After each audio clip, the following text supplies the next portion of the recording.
la bienvenida al programa de Rostros de la Trata. Hoy 7 de marzo de 2013 y en el marco del Día Internacional de la Mujer les tenemos un programa muy interesante con invitadas especiales. Y para empezar, bueno, le damos la bienvenida, perdón que empiece así, pero es la invitada especial, a la licenciada Edith López Hernández. Hola, buenas noches. Hola, buenas noches, gracias. De nada. Y está hoy con nosotros acompañándonos también la licenciada Diana Correa. Buenas noches. Y la licenciada Albania González. Buenas noches. Bueno, el tema del día de hoy es las peores formas de violencia hacia las mujeres y las niñas.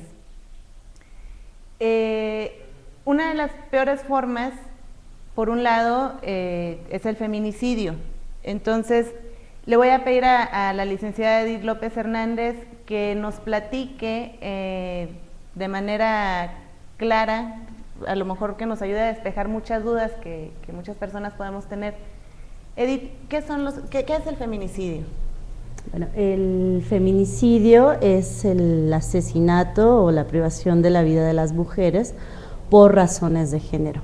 Jurídicamente hablando, se ha considerado, y la primera corte que lo hace es la Corte Interamericana, en el caso Campo Algodonero o González y otras, y dice, bueno, que el feminicidio es la privación de la vida de las mujeres por razones de género y da un análisis sobre ese caso en particular. Sin embargo, el tema del feminicidio no deriva de un concepto jurídico, sino de un estudio antropológico, ¿no? En donde empiezan a documentarse, principalmente por Diana Russell, todas estas formas de violencia extrema. Ella le dice el continuo terrorismo del que se ejerce de la violencia en contra de las mujeres, que derivan o desembocan en la privación de la vida de una mujer. Y en esta continuo pues mete todo lo que es los asesinatos por honor, la ablación femenina, la violación, los abortos seleccionados por sexo, y ya a partir de toda la fenomenología o el fenómeno que pasa en Ciudad Juárez nos damos cuenta y empiezan a surgir estudios que hablan del feminicidio acotándolo ya a la privación de la vida de las mujeres, a únicamente asesinatos. Podríamos decir, no sé qué opinan las demás, pero resumiendo un poco y de manera muy breve, pero entonces en el feminicidio estamos hablando de que el objetivo es terminar con la vida de una mujer por ser mujer. Bueno, no es tanto el objetivo, sino más bien es el desenlace de la violencia que se ejerce. En eso acaba, ¿no? En la privación de la vida de una mujer, pero puede empezar con la privación de la libertad, ¿no? Con violaciones a la integridad física, que va desde tortura, violencia sexual, y que los golpes, y que desemboca en la privación de la vida de una mujer. Así es como se puede leer el feminicidio, es este continuo que lleva a que una mujer muera por estas razones. La violencia continuada, ¿no? Exacto. ¿Ibas a comentar algo, Diana? Sí, no, comentábamos la diferencia entre, bueno, un homicidio que puede ser contra un hombre o contra una mujer, y el feminicidio. Entonces, en el caso del feminicidio tendría que llevar todas estas que comentaban, ¿no? Agravantes que van construyendo. Entonces, a partir de un feminicidio se va construyendo para llegar a un feminicidio. Sí, bueno, realmente cuando se empieza a hacer el análisis del feminicidio, lo primero que se distingue son los tipos de feminicidios que puede haber, y lo vamos a acotar solo a la privación de la vida. Entonces dicen, el feminicidio íntimo es la privación de la vida por alguien que conoce a la mujer, y entonces entran todas estas categorías. El marido, el exmarido, puede ser un padre, puede ser un hermano, puede ser un primo, puede ser el novio, puede ser un vecino, ¿no? Entonces, pero lo que se basa es la relación de confianza que hay entre la persona que priva de la vida a la mujer y la mujer. Y el feminicidio ajeno. El feminicidio ajeno es toda esta privación de la vida que no sabemos realmente quién priva de la vida, ¿no? Y entonces se hace esta diferenciación. Si te puedo interrumpir, ¿una mujer puede también ser acusada de feminicidio? Sí. salvo en el estado de Tamaulipas, que sí especifica, digo, si nos vamos al ámbito jurídico, los tipos penales normalmente son las personas que priven de la vida a una mujer por razones de género, cometen el delito de feminicidio, ¿no? Entonces, y en el estado de Tamaulipas, que es como se tipifica, el hombre solo se refiere a los hombres que priven de la vida a una mujer, estarán cometiendo el delito de feminicidio. Entonces, en ese caso, suponiendo que en el estado de Tamaulipas haya una mujer que cometa un delito de feminicidio en contra de otra mujer, ¿quien comete el delito puede quedar libre?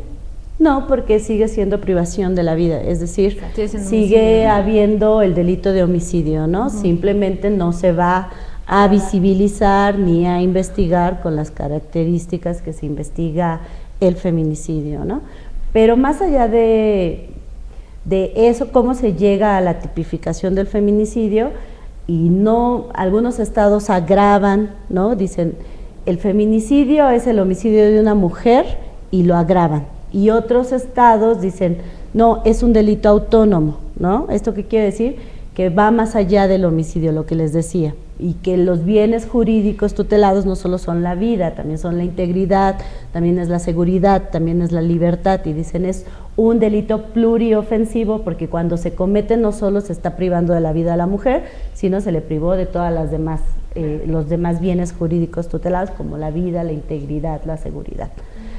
Ahora bien, no son características sino circunstancias que van a ayudar a cuando se realiza la investigación, es decir, tenemos una privación de la vida de una mujer, más ciertas circunstancias que nos van a decir esto es feminicidio, y entonces se empiezan en los tipos penales a establecer, bueno, privación de la vida, la asesinó el marido, igual a feminicidio, privación de la vida con violencia sexual, igual a feminicidio, ¿no? Entonces nos van a dar ciertas características.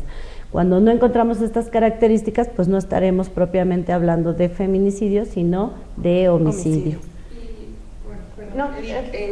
Yo me viene a la mente un caso que fue del año pasado en Chiapas, de una niña de 9 años que es raptada, vendida, entregada a sus violadores y luego asesinada por esta misma mujer que la rapta.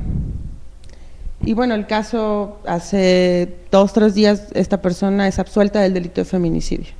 Cuando yo te escucho hablar, siempre escucho la palabra mujer. ¿Qué pasa con las niñas? Claro, bueno, va en el sentido de que para el derecho, ¿no? Una mujer, y si ustedes ven la Ley General de Acceso a una Vida Libre de Violencia, que define quiénes son las sujetas protegidas o las sujetas que van a ser, pues son las mujeres que van desde un día de nacida, ¿no? O bueno, menos de un día desde nacida hasta que muere. Entonces no hay una característica o una diferenciación en el feminicidio por la edad, no hay por la edad, ¿no? O sea, no, ningún estado hasta el momento ha agravado el feminicidio cometido contra una niña o el feminicidio cometido contra una persona, una mujer adulta mayor. Simplemente se habla a la mujer en el sentido de que va en cualquiera, englobado en todas estas características. Sin embargo, los jueces al momento de poder hacer o en este caso la ponderación de la sentencia, ¿no? Tendrán que decir, bueno, es más vulnerable, tiene mayor vulnerabilidad una niña, por lo cual es mucho más grave, aunque el tipo penal no lo diga, y también igual será en el caso de las personas, las mujeres adultas mayores, porque pues, al ser adulta mayor tenía un grado o una razón de vulnerabilidad mucho más amplio, ¿no? Y hay un estudio precisamente que saca el INMujeres y ONU Mujeres que hace un análisis no de los tipos penales de feminicidio ni de esto, pero sí hace un análisis sobre las estadísticas vitales, ¿no? Que son todos estos levantamientos. Cuando una persona muere, ¿no? Se tiene que hacer este levantamiento, este análisis, normalmente lo tiene que hacer un médico forense y tiene que decir, bueno, pues murió de forma natural, es decir, una enfermedad, o murió de forma violenta, y forma violenta pues es suicidio, es accidente y es el asesinato, ¿no? Pero son las procuradurías quienes hacen ya la investigación si se cometió un delito o no se cometió un delito. Pero a lo que voy es que en este estudio en particular, la tendencia de cómo ha aumentado el feminicidio en los rangos de mujeres mucho más jóvenes, es decir, de niñas, va en aumento, ¿no? Porque hace un análisis desde 1989 hasta 2010 de todos estos documentos que se hacen y se da cuenta de que ha aumentado el número de asesinatos cometidos contra niñas. Muy bien. Bueno, en unos momentos regresamos y vamos a hablar ahora ya de la explotación sexual de niñas y mujeres relacionado precisamente con el tema de feminicidios, con nuestra siguiente invitada, la licenciada Omejeira López Reina. Gracias.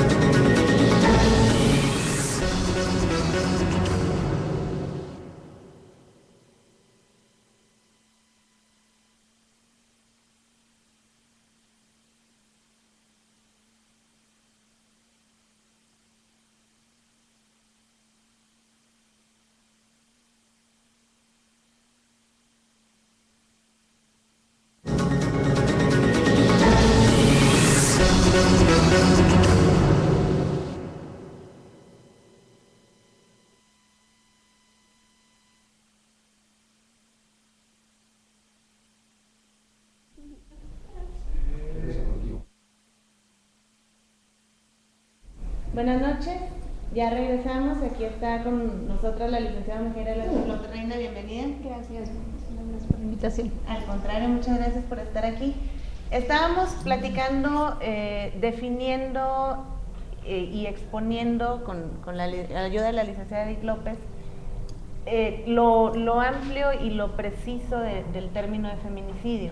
Pero, Albania, ¿tú querías hacer un comentario? Bueno, a mí me parece particularmente preocupante que las edades para los momentos en que se ha cometido feminicidio sean, vayan haciéndose cada vez más jóvenes, ¿no? Me parece preocupante porque cuánto hemos podido tal vez cambiar una visión de nosotros como mujeres si no atendemos también esta parte de las niñas. Me parece realmente pues muy complicado de que no hemos estado atendiendo, ¿no? Y lo digo porque tú mencionabas no existen agravantes. A mí me parece que en términos generales tendría que haber agravantes en el caso de niñas y adultos mayores, ¿no? No sé si tú podrías decirnos algo sobre eso. Sí, bueno, hasta el momento las 25 entidades que han tipificado el feminicidio consideran como agravante, no todas, algunas, la relación de cercanía, ¿no? El Distrito Federal es un claro ejemplo en donde si quien te priva de la vida, de la libertad es alguien que te conoce, por supuesto que es agravado en el entendido que es la pareja, ¿no?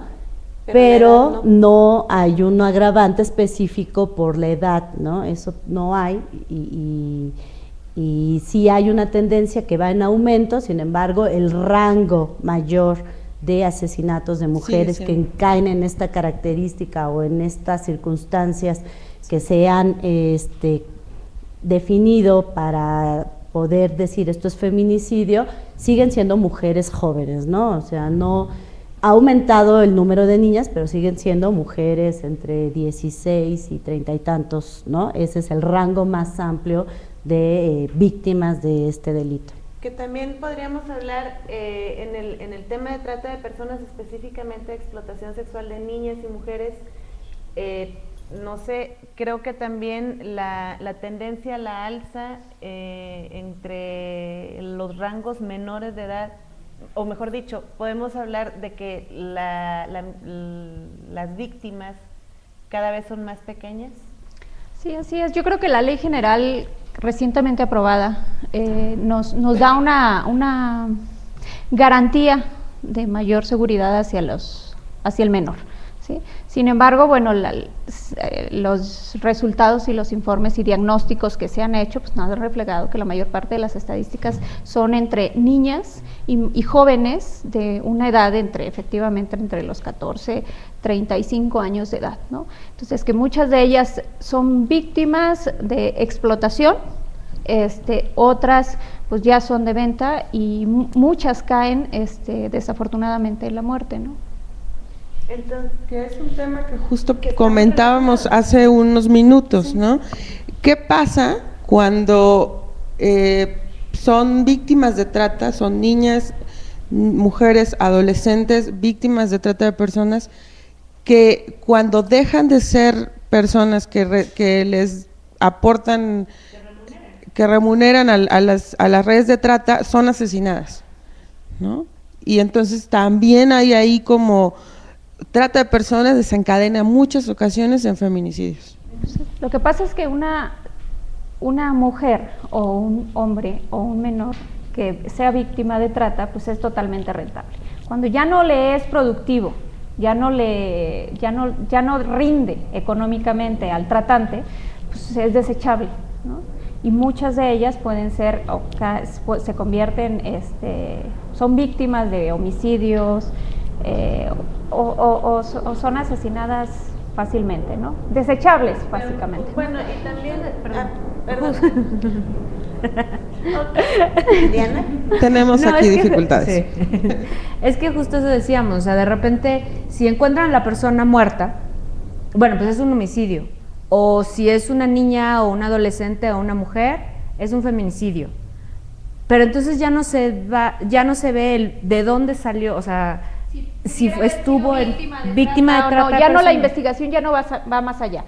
Se queda por eso la ley de trata solamente en todo el país, pues solamente hay 2 sentencias de trata. Entonces creo que hay otra cuestión que yo sí quiero hacer hincapié en que no solo cuando la persona que está siendo explotada deja de ser rentable puede llegar a ser asesinada.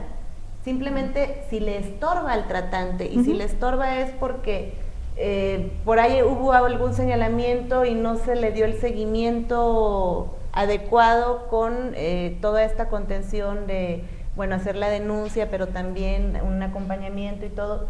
Si le estorba al tratante, pues tan simple como que se deshace de ella, ¿no? Así es, puede facilitar información de toda esa red de trata, el haberse ella ya negado a seguir participando, el haber abierto los ojos en cierta forma, el haber encontrado ayuda, haberse podido ir a un refugio, eso la pone totalmente vulnerable y esa la hace ser un foco de ser víctima de un homicidio, ¿no? Que el tratante vaya por ella, la asesine y se convierta ya no en una víctima de trata, sino una víctima de un feminicidio, porque es una mujer que fue asesinada, ¿no? Entonces la estadística sube hacia los feminicidios, no sube a ser víctimas de homicidios por trata.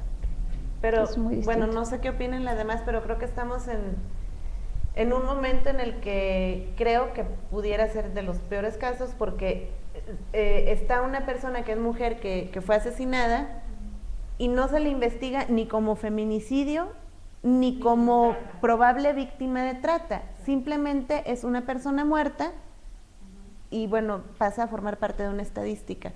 Que esto, así de crudo, así es como sucede, pero es derivado de todo este tejido o mal tejido de las leyes. No sé quién quiere hacer algún comentario con esto. Es que yo no tengo muy claro, tú mencionas 2 sentencias por trata, ¿no? En el país, lo cual me asusta un poco, ¿no? Y no sé, Campo Algodonero, que aparte es una sentencia de Corte Interamericana, ¿hay más sentencias?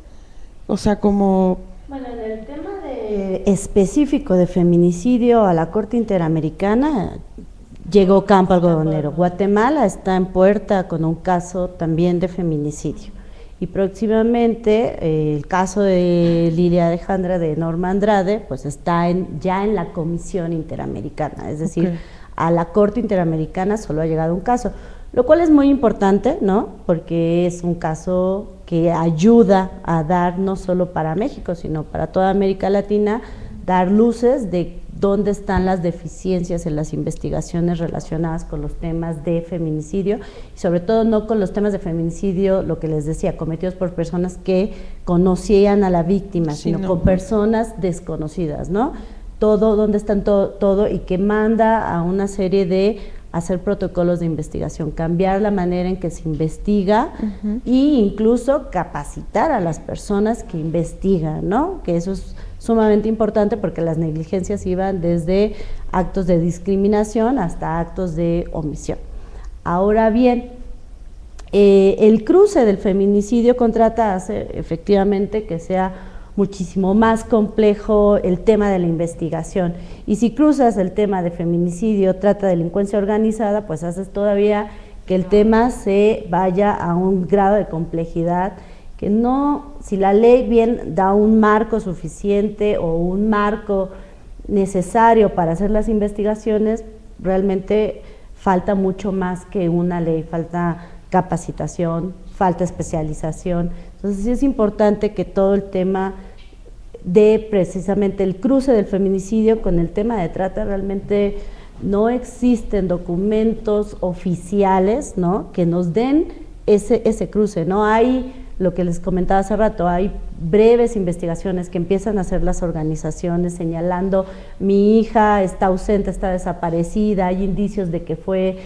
secuestrada para ser víctima de trata, sin embargo no va más allá de las denuncias, ¿no? Y que va toda esta complejidad del tema de la corrupción, el tema de la complicidad, el tema de las amenazas, o sea, nuevamente, quien hace la mayoría de las investigaciones en estos temas son los familiares, son las organizaciones, que a su vez están en riesgo, están siendo amenazadas y que dejan, pues no sé si dejan de investigar, pero pues tienen al final del día que ponerse a salvo, ¿no? El caso de Norma Andrade es como muy ejemplificativo, ella estaba allá, investigaba, ahora pues ya después de esta amenaza, ahora está en otra parte, ¿no? Entonces ella intenta seguir haciendo el trabajo, sin embargo, pues se necesita gente que esté allá, que esté documentando, que vaya a las procuradurías, que esté exigiendo, ¿no? Y es gente que a final de cuentas sigue poniendo en riesgo su vida, claro. es la realidad. Ahorita que comentabas de que, bueno, no hay un trabajo, no hay... Vamos, no es que no haya trabajo hay mucho y sobre todo por parte de las organizaciones, pero no tenemos este cruce de datos de qué pasa con las víctimas de trata, cuántas de ellas terminan siendo víctimas de un feminicidio. No sé qué opinan Albany y Diana, pero bueno, por un lado tenemos a Edith que pues trabaja de este lado de las organizaciones. Y tenemos a la licenciada Omejeira que trabajó del lado del gobierno. ¿Qué le pediría Edith a Omejeira? Ahorita no está trabajando en el gobierno, pero bueno, vamos a hacer el ejercicio, ¿no? Yo quisiera como, sí me parece importante como hablar de hacia dónde tenemos que ir, ¿no? Pero una cosa que me gustaría como que la gente pudiera saber, ¿no?, que el auditorio pudiera ver, ¿cuáles son los avances? Porque si uno piensa en la ley de trata y escucha, solo hay 2 sentencias, pues sí da mucho miedo, ¿no? Porque decimos, ¿y entonces de qué se trata la ley, no? ¿O para qué? Yo te podría comentar, por ejemplo, del 2000 a la fecha ha habido grandes avances en México, en ese sentido.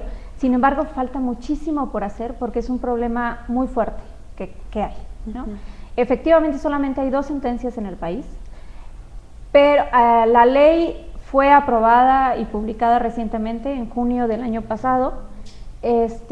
Hay 2 leyes en 2 entidades federativas que ya la homologaron conforme a la nueva ley general, que es Coahuila y Puebla, pero el resto de las entidades federativas solamente hay 23 que tienen leyes especiales, ¿sí? 3 de ellas todavía no han sido publicadas, ya están aprobadas, pero no han sido publicadas por los congresos. Sin embargo, van a tener que homologar a la nueva ley general, porque surge una ley especial de trata en el 2007. Después se convierte, se hace un reglamento, después se conforma una comisión intersecretarial de gobiernos para trabajar en ese sentido y surge una nueva ley general. Esta nueva ley general, que todavía le faltan muchas cosas por hacer, sin embargo, bueno, ha sido un avance, se han generado solamente 2 sentencias y hay una serie de averiguaciones.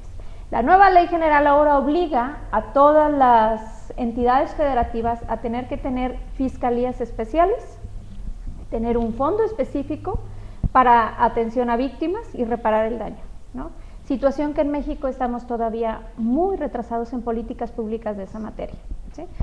Que hay que trabajar mucho. Creo que la reforma de justicia penal que se hizo y en la cual se dejó un término de 8 años que ya casi estamos por cumplir y que todavía las entidades federativas no han logrado hacer la reforma de justicia penal, y uno de los casos, bueno, pues es Chihuahua, que a pesar de que ya tiene avances en la materia, ha tenido sus juicios orales, ha tenido evidencias claras en ese sentido. Creo que México todavía va a tener que ir avanzando mucho en tema de políticas públicas, que eso es la parte que nos falta. Lo que hay que hacer es que no tengamos que crear una política pública, una ley, y llegue nuevo Congreso y cambie esa ley, y llega otra ley y cambia el Congreso nuevamente la ley. Yo sé que las leyes son perfectibles, pero no podemos irlas modificando por cada 3 años, ¿sí? Podemos irlas reformando, pero no ir cambiando completamente, porque no logramos que las entidades federativas entren al rol, porque les cuesta muchísimo, y más si hay temas presupuestales, y lo hemos visto con la ley de atención a mujeres, ¿no? De violencia. ¿Cuánto tiempo tiene? ¿Cuánto tema del presupuesto? Y cuando se tiene que trabajar en presupuesto y se genera una ley general, tiene que ser presupuestada. Entonces, para que pase una ley general y tenga que ser aprobado un presupuesto, entonces ahí todo el mundo para los frenos y dicen no.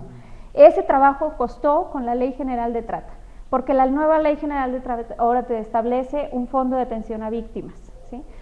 Donde una ley te reconoce una Procuraduría de Atención a Víctimas, la Ley General de Trata, y donde la ley nueva de víctimas aprobadas no reconoce a la Procuraduría de Atención a Víctimas, donde la Ley General de Trata te dice que tendrá que ser el Fondo de Atención a Víctimas, lo tendrá que administrar Províctima, que era parte de las propuestas del reglamento de la ley y que ahora ya no existe porque la nueva ley que se aprobó ya no reconoce una institución. Entonces creo que ese tipo de discordias que hay entre las políticas públicas actuales generan muchísimo retraso ante una problemática tan grave como es el problema de la trata, ¿no?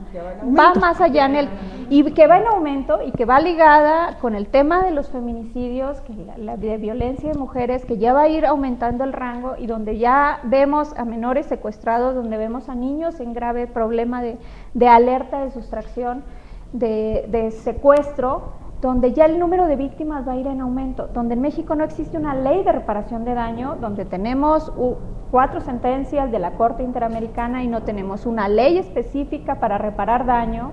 Entonces creo que hay muchísimos temas de política pública que hay que trabajar, pero con mucha seriedad, de decir, esto está porque se están implementando reglas que todavía con estándares internacionales, pero bajo un marco jurídico sin todavía, ahora sí que legislar, ¿no? Y es ahí donde el Congreso va a tener que trabajar mucho más fuerte en ese sentido, y que no pase más tiempo y no tengamos que estarse peleando entre las entidades federativas, la federación y las organizaciones en la desesperación de qué hacer, ¿no? Porque son las primeras que reciben a las víctimas, la falta de confianza que existe entre las instancias gubernamentales de decir qué hacer, a quién le tienes más seguridad, quién te da más confianza, quién te da más garantía, mejor voy al exterior para que me pongan atención. Ese círculo vicioso genera que se retrase mucho más las cuestiones de justicia, y las políticas públicas enrolladas en otras situaciones hacen que genera que la gente haga su propia investigación, que es lo que platicábamos, ¿no? Sí. Exponiéndose más. El que tengas que ver a un padre que te llegue, que te diga investigué esto, y lo sientes con una... Y lo digo a título personal porque, bueno, lo vi muchas veces el llevar a la familia y decir, aquí están todos los elementos, y que te dijeran, sí, pero ¿cómo obtuvo usted esa información si son datos oficiales? Cometió un delito, y decir, óyeme, pues ¿de qué lado estamos, compadre? ¿Verdad? Pues, o sea, se supone que el señor está investigando porque no, o sea, es su hijo o es su vida. Y porque ya y no que lo ayudaron, ya no, quien tenía era que el hacerlo, responsable del ¿no? trabajo, ya no lo hizo. Ya no Por lo eso hizo. el papá. Si ellos dejan de hacerlo, nadie más lo va a hacer. Entonces, yo creo Nadie que tiene más. que haber una serie de compromisos y responsabilidades de todas las partes, ¿no? Para poder solucionar, efectivamente, se tiene que trabajar en coordinación, se tiene que trabajar en mucha confianza para decir, vamos juntos a abordar un problema tan fuerte. Yo creo que el tema de trata ha encontrado una sinergia, como ha sido el tema de mujeres, una sinergia muy unida para poder ir abordando el tema, porque ya estamos, o sea, todos somos vulnerables a ser víctimas en cualquier momento, víctimas de todo tipo. Entonces, creo que es ahí donde se tiene que trabajar en forma conjunta, ir más allá de la atención y superar el tema de confianza para poder avanzar hacia abordar la problemática con la gravedad que existe, ¿no? Bueno, no sé ustedes, pero me parece que ya nos contestó lo que a lo mejor le ibas a preguntar, me parece. Pero bueno, antes de continuar, agradecemos que nos están viendo ahorita la licenciada Gloria Silva, Glow 05, Sánchez Ofelia, Miguel Díaz Abarca, Mari Bárcena, Martín Guerrero Hernández, Susana Ibarrola, Isabel Obando, Lili Misha, María Esmirna Espinosa, Mayra Fierro y Brenda Rivera. Muchas gracias por estar aquí y qué bueno que nos estén viendo para que tengan más información sobre estos temas. Pero, ¿qué te gustaría agregar, Edith? Aunque ya nos contestó lo que hubiera hecho y en realidad también parte de lo que se puede hacer, ¿no? Porque la verdad es que sí, tal pareciera que necesitamos sentarnos, sociedad civil organizada, gobierno, todos en general, sentarnos y hacer como borrón y cuenta nueva, o como agarrar documentos y volverlos a revisar para... ¿Qué es lo que se te ocurre que podemos hacer, además de lo que ya comentó la licenciada? Yo creo que hace mucha, pero mucha falta todo el tema de política de prevención. La prevención es indispensable en todo el tema de feminicidio, y no solo feminicidio íntimo, sino el que se cometen por personas extrañas. Hay organizaciones que han documentado zonas específicas, espacios específicos, los llamados focos rojos, en donde en verdad, o sea, una política de prevención de poner una patrulla, poner una lámpara, utilizar botones de pánico pueden hacer una gran diferencia, y sin embargo siguen siendo espacios abandonados en donde transitan las mujeres sin ningún sentimiento de seguridad, pero que no queda otro espacio por donde se tiene que transitar. Necesariamente tienen que utilizar ese recorrido para cualquier, ir a la escuela, ir al trabajo, salir, y resulta que son lugares inseguros en donde más que llegar y dar pláticas es más importante garantizar que exista una patrulla, que exista esa disponibilidad por parte de las autoridades, pero también esta importancia de que la sociedad, organizada o no, empiece a comprometerse con los temas, ¿no? Necesita un cambio cultural muy importante el país en el tema de lo que es la violencia que se ejerce en las relaciones personales, qué aceptamos, qué no aceptamos, qué normalizamos, qué consideramos que es violencia y qué no consideramos que es violencia. Y lo más importante, saber que la violencia a veces va en crecimiento, sino es que la mayoría de las veces, y que si no la identificas, no la trabajas, pues puede desembocar en todo este tipo de violencia grave, sin querer satanizar las relaciones, sin querer satanizar a los hombres. Hay comportamientos que consideramos que son los más naturales y los más normales, y al final del día son los que llevan a esta situación de violencia que desemboca en la privación de la vida de una mujer. Entonces sí es importante apostarle a la prevención, apostarle a la educación, no solo a las leyes son importantes.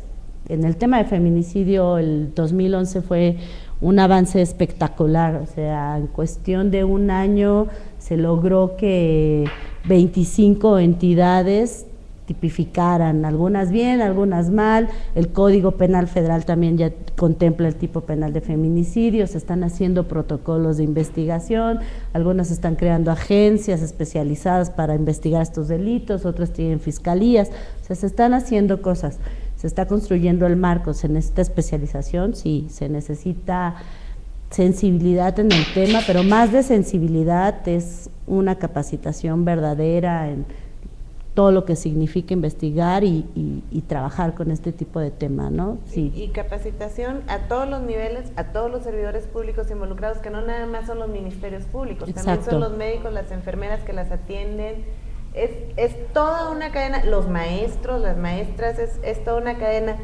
Bueno, para terminar, brevemente, me gustaría escuchar la opinión para cerrar ya de cada una. Si les parece, empezamos con nuestras invitadas. En 30 segundos o 45, ¿qué nos puedes platicar? Yo creo que México sí ha tenido avances, ha tenido diagnósticos importantes, el diagnóstico de feminicidios que se tiene en el país, un diagnóstico que ya está por publicarse y que se hizo durante el año pasado, el Diagnóstico Nacional de Trata, que te daba a reflejar un panorama general sobre la situación del país. Creo que ese nos marca de qué es lo que vamos a hacer. La reforma de justicia es una de las cosas que vamos a tener que ir avanzando.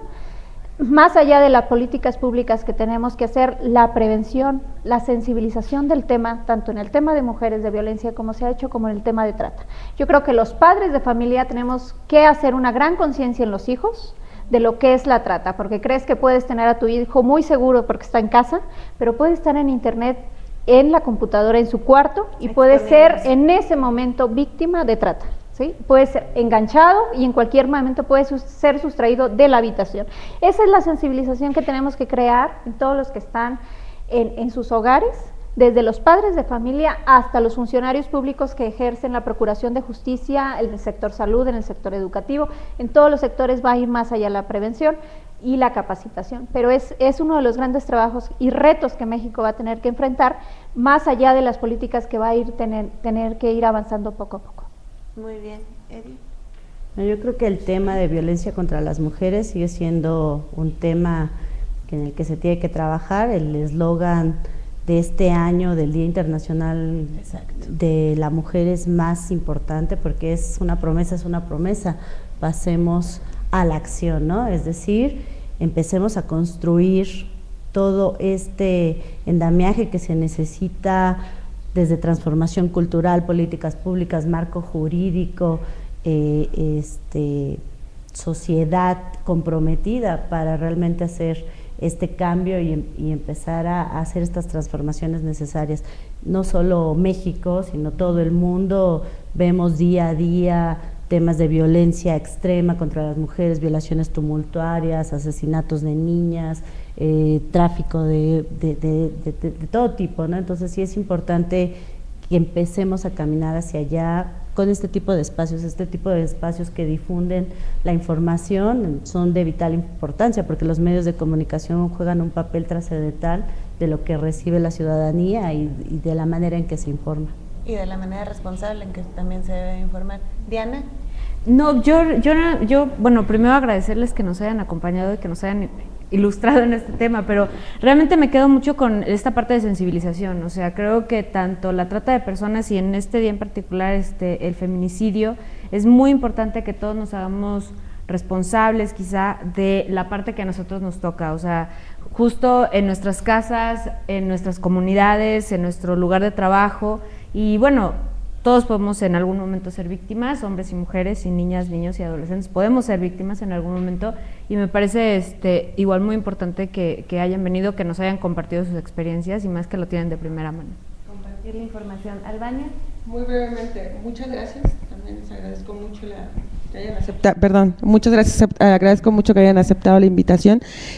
Yo me quedo con el tema de informar, y como debemos involucrarnos todos como sociedad, desde que somos niños, desde que somos maestros, desde que somos cualquier persona que vive en la sociedad, debemos involucrarnos en los temas, debemos informarnos en los temas, y me parece que una de las cosas que puede abonar a transformar los cambios culturales es le llamemos a las cosas por su nombre. Feminicidio, trata de personas, ¿sí? No disfracemos las cosas, ¿no? Creo que eso es importantísimo, no disfrazar, se llama feminicidio, se llama trata de personas. Y otra cosa que me parece vital es que justamente eso es lo que tenemos que transmitirle también, no a las nuevas generaciones, porque no me gusta pensar que las nuevas generaciones son los del futuro, sino a todas las generaciones, y generar también como posibilidades de ser prevención con uno mismo, ¿no? Un poquito como autocuidado.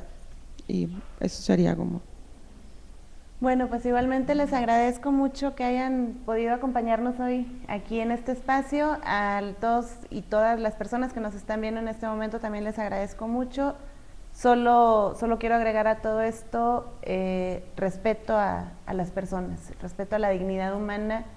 Eso, si lo hacemos nuestro lema de día a día, evitaremos por un lado todo tipo de explotación y por supuesto también un extremo, una forma tan violenta como el feminicidio. Les esperamos el próximo jueves aquí a la misma hora, y a continuación vamos a seguir con el programa del licenciado Jorge Gaviño Ambriz en el programa de respuestas. Muchas gracias.